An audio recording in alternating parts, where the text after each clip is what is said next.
people are very good at lip service. But I tell you one thing, do your homework. If you don't believe me, do your homework.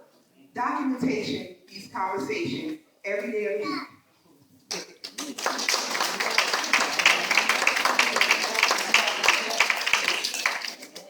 If you're ready, we'll move on to our next question. What document is that? What are the top 3 pressing issues facing residents in the city of Camden?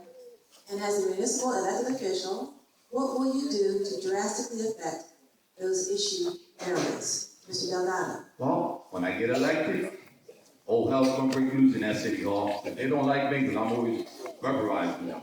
What I want to do, my first thing in office, I'm gonna go after the drug dealers in my neighborhood. People gotta mobilize in our neighborhood and take our neighborhoods back. We have to. I be out there with loudspeakers, and I take them, I fight them. And cops always following me. My cops in East Camden, they work together with me. I don't know what's going on throughout the city, but I fight for my neighborhood in East Camden. Especially what Mr. Frank Moran was doing with his cronies in East Camden, harassing a senior citizen in the tower. They telling them, if you don't vote for me, you are going to be evicted at your places. And intimidation. I am tired of these politicians in the city hall dictating how they're going to do it. If we don't get rid of them, they're going to continue to raise taxes and going to get rid of us in the city of Camden. It's time for the people to stand up with me and take our city back. Let's get rid of all those corruption what's going on in the city hall right there. They robbing it back in the city hall. They harass us when we go to city council in there. And I'm tired of them.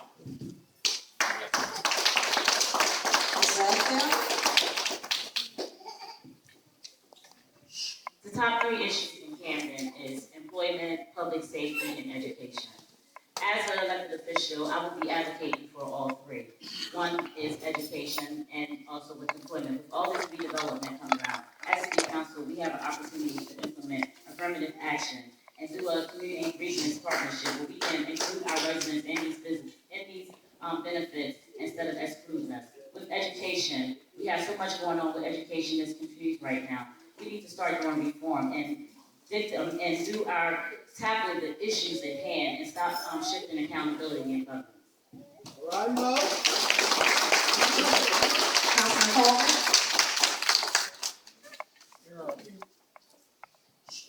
There are a few issues here in the city. One is job creation, also redevelopment and public safety. The key points here in the city. So as a elected official, it is important that we have safety and security here for all the residents, not only in the second ward, but in every ward as part of the city. Okay, job creation is also, we have redevelopment going on. It is a responsibility as a council person to see that we do revisit affirmative action, which the council has done as a whole. Also, we have project labor agreements in place right now for any development that is taking place, not only in the second ward, but throughout the city. Put people to work, give them careers, give them jobs, give them an opportunity to stay here, work here, and live here, and then they will want to educate their children here, put them into the schools that are working for those children, and then we can move our community forward.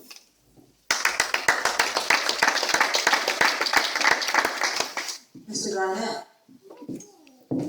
Yeah, I think the 3 major issues of concern for our community are public education, community safety, and reentry.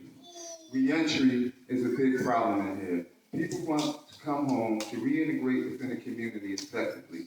There's problems with that. Most of our individuals who come home and handle their superior court charges is followed by a municipal court warrant in the mail as soon as they come home on parole or probation, either for traffic, loitering, or things like that. So we must handle this process of how to connect these individuals to social service programs and employment opportunities to make them become better fathers within their family and promote freedom and justice. Also, the education is a major problem. The charter school movement has almost obliterated our public school system. They have almost destroyed our local board of education. Until we stand up, until we organize and impact people within this community with truth, real information, and real statistics, then we'll be able to form a movement and a team to impact change within our community. Another thing is local housing. We are talking about development, redevelopment, but my opponent over here is down with the institution and the machine that's strangling the local CDCs who have been for years putting change and implementing affecting families in this community. Sorry for my passion. Thank you. The issues are all the same: education, public safety, of course, housing. But nothing can be done as long as we are still dealing with plantation politics. We still have political officials, elected officials who are puppets for Norcross. And so my first thing is to eliminate them. And so that's why I'm saying I'm starting a movement to put an end to plantation politics, putting Camden first. Putting Camden first, making sure that we have an elected school board again. So we make our own decisions and choose what we want to happen in our schools. Making sure that we have local people who are employed as police in our police department. Making sure we have local people who are employed in our fire department. Making sure that we keep Camden first. When we have these general contractors that come in here in the city for development, making sure that we hold them accountable and hiring minority contractors, because that's not happening right now. There's no checks and balances on the city level. So my thing is, my ultimate goal is to put an end to plantation politics and to put Camden first on all levels. Thank you.